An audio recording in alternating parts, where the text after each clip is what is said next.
जय साथियों, मैं कमांडो बेन सर। कैसे आप सब शायद अच्छे होंगे। एसएससी जीडी 2023 के माध्यम से जितने बच्चे अभी पैरामिलिट्री में भर्ती होने वाले हैं या इससे पहले जो भर्ती हो गए हैं या जो आगे भर्ती होंगे, उनके लिए बहुत खास ये हमारा वीडियो होने वाला है।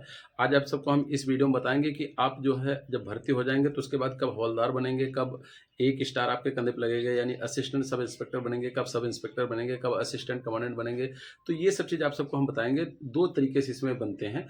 तो सबसे पहले अगर आप कुछ भी पढ़ाई लिखाई नहीं करते हैं, कुछ भी नहीं करते हैं, तो लोकल प्रमोट आपका होगा। लोकल प्रमोट का मतलब कि जब आप सिपाही से हवलदार बनेंगे और उसके बाद हवलदार के बाद आप एक स्टार यानी कि कंधे पे असिस्टेंट सब इंस्पेक्टर बनेंगे। उसके बाद फिर आप सब इंस्पेक्टर बनेंगे, उसके बाद आप इंस्पेक्टर बनेंगे, उसके बाद असिस्टेंट कमांडेंट बनेंगे।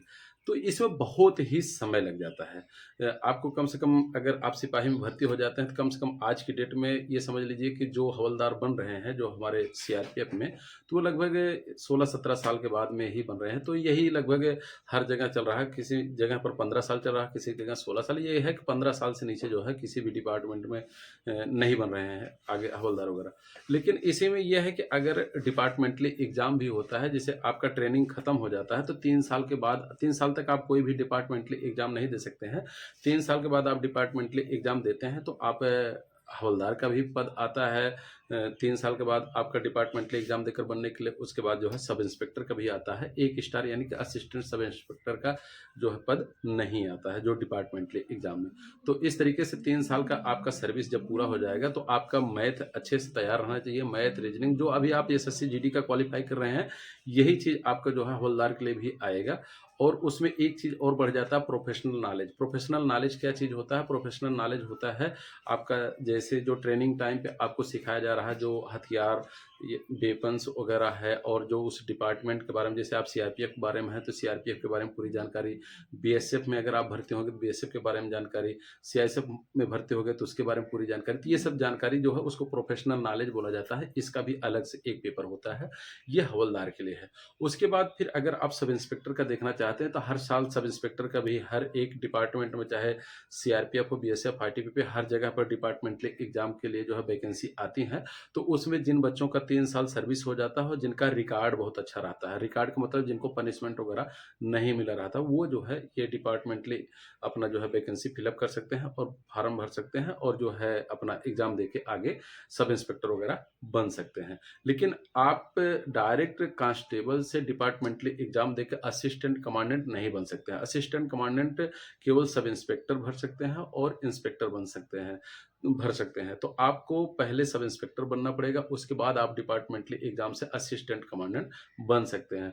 और बहुत सारे बच्चों के अंदर टैलेंट रहता है जो ट्रेनिंग टाइम पे ही अपना तैयारी करते रहते हैं, उससे पहले भी तैयारी करते हुए आ रहते हैं, अपनी तैयारी बंद नहीं करते हैं, तो वो बाहर से ओपनली, यानी कि अगर सब इंस्पेक्टर का हम बताएं तो क्योंकि हवलदार वगैरह का ओपनली नहीं होता है, जो केवल हेड कांस्टेबल मिनिस्ट्रियल का ही होता है।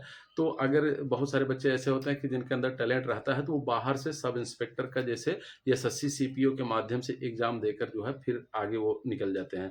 इसी तरीके से असिस्टेंट कमांडेंट का भी बाहर से जो यूपीएससी एग्जाम लेते हैं उससे एग्जाम देकर आगे जो है असिस्टेंट कमांडेंट वगैरह बन जाते हैं। लेकिन बहुत सारे ऐसे बच्चे हैं जो कांस्टेबल में भर्ती होते हैं और एग्जाम देकर वो हवलदार भी बन जाते हैं डिपार्टमेंटली, और हवलदार से फिर जो है डिपार्टमेंटली एग्जाम देके जो सब इंस्पेक्टर भी बन जाते हैं, सब इंस्पेक्टर से है असिस्टेंट कमांडेंट भी बन जाते हैं। बहुत सारे ऐसे बच्चे हैं। उदाहरण के रूप में हमारे कई बैचमेंट खुद ही हैं कि जो वो पहले कांस्टेबल में थी और उसके बाद फिर बन गए सब इंस्पेक्टर, सब इंस्पेक्टर के बाद इंस्पेक्टर बने, उसके बाद डिपार्टमेंटली एग्जाम देकर असिस्टेंट कमांडेंट आ गए।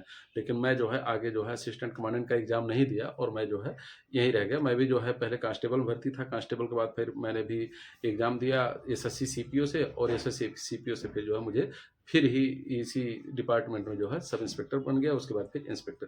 तो इस तरीके से अगर आपके अंदर चाह है और कुछ करने की जज्बा है तो ऐसा नहीं कि आप कांस्टेबल बन जाते हो तो वहीं पर पढ़ाई अपना बंद कर दो। अभी आपका एग्जाम खत्म हो गया है तो आप पढ़ाई अपना बंद कर दो। तो अपना पढ़ाई बंद नहीं करना है अगर आपको आगे बढ़ना है, क्योंकि कांस्टेबल में तो आप भर्ती हो ही जाओगे।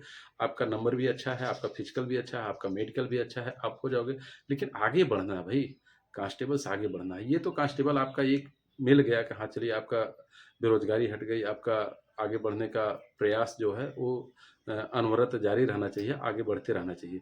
तो अगर ये हमारा वीडियो अच्छा लगा हो, अगर आपके अंदर कोई भी डाउट्स अगर और रह गया हो इस वीडियो को लेकर, तो हमसे जो है आप हमारे बिंद हेमंत इंस्टा आईडी पर या इस चैनल पर हमसे पूछ सकते हैं। नहीं तो